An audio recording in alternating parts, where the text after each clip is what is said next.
औरंगजेब हिंदुस्तान के इतिहास का एक ऐसा नाम जिसकी पहचान एक क्रूर शासक की रही है। कहते हैं इसने अपने जीवन में केवल वही काम किया है जिससे सनातन और हिंदुओं की भावनाओं को ठेस पहुंचा है। औरंगजेब एक ऐसा शासक जिसकी नीतियों से प्रभावित होकर शायद ही कोई शख्स इससे मोहब्बत कर पाए। औरंगजेब कितना सही और कितना गलत था इस पर हम टिप्पणी नहीं करेंगे, क्योंकि हमने सिर्फ इतिहास की किताबों से उसे पढ़ा है, जहां उसकी नीतियों का परिचय लेखकों ने उन पहलुओं के अनुसार दिया है जो उनके खुद के विचार रहे होंगे। लेकिन औरंगजेब ने कुछ ऐसे काम किए थे जिन्हें आज की सरकारें फॉलो कर लें तो देश की अर्थव्यवस्था को गति मिल जाए। अर्थव्यवस्था को लेकर औरंगजेब की नीतियां किसी भी देश की गरीबी को कम कर सकते हैं। कैसे, वो जानने से पहले अगर आपने हमारा चैनल सब्सक्राइब नहीं किया है तो प्लीज़ कर लीजिए और बेल नोटिफिकेशन भी ऑन कर लीजिए। अब आपका वक्त जाया ना करते हुए औरंगजेब पर आते हैं। उससे पहले थोड़ा सा जान लेते हैं कि औरंगजेब कौन था। औरंगजेब मुगल साम्राज्य का छठा शासक था। इतिहासकारों के मुताबिक इसे प्रजा ने आलमगीर नाम दिया था, जिसका मतलब विश्व विजेता होता है।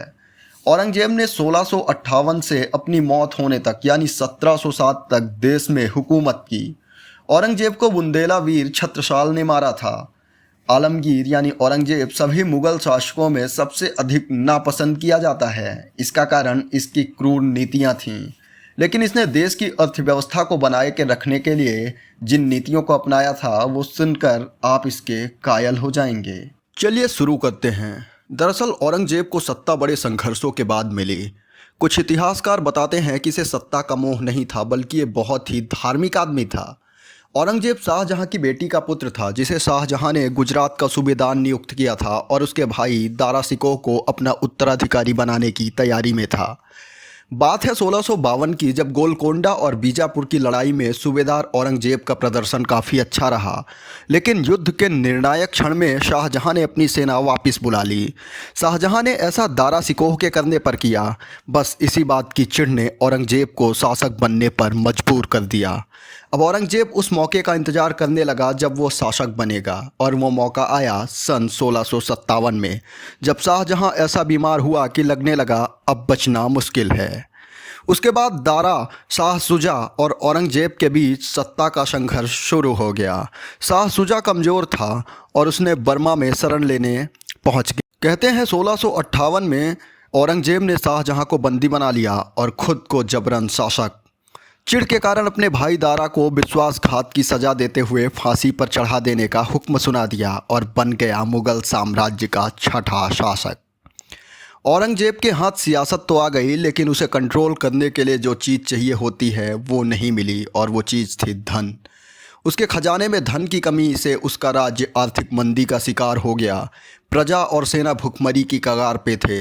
ऐसे में औरंगजेब ने हर उस क्षेत्र का सर्वे कराया जिसमें धन की ज़रूरत होती है।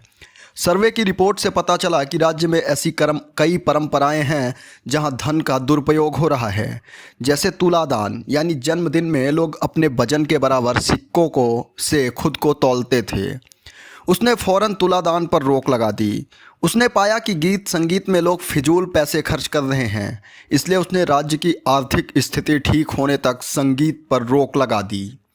लेखपाल और सरकारी कामकाज देखने वाले लोग लिखने के लिए स्याही को चांदी के डिब्बे या बर्तन में रखते थे। औरंगजेब ने तुरंत उसे बदलकर चांदी की बजाय मिट्टी के बर्तन का इस्तेमाल करने का हुक्म दिया। इस्लाम में नौरोज़ा का त्यौहार बड़े धूमधाम से मनाया जाता है, जिस पर अधिक धन खर्च होने के कारण उसने नौरोज़े के त्यौहार पर पाबंदी लगा दी।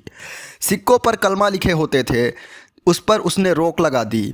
औरंगजेब के सख्त कदम के चलते धीरे धीरे राज्य की स्थिति बेहतर हो गई। औरंगजेब की मृत्यु के बाद बहादुर शाह मुग़ल शासक बना, जो असफल रहा। इसलिए आज भी कहीं कहीं इतिहास की किताबों में ये पढ़ने को मिलता है कि औरंगजेब ही मुग़ल साम्राज्य का अंतिम शासक था। ऐसे तमाम अनसीन व्यू पॉइंट और ताज़ा खबरों के लिए हमारे चैनल को सब्सक्राइब कर लें। वीडियो पसंद आया तो लाइक और एक शेयर ज़रूर करें।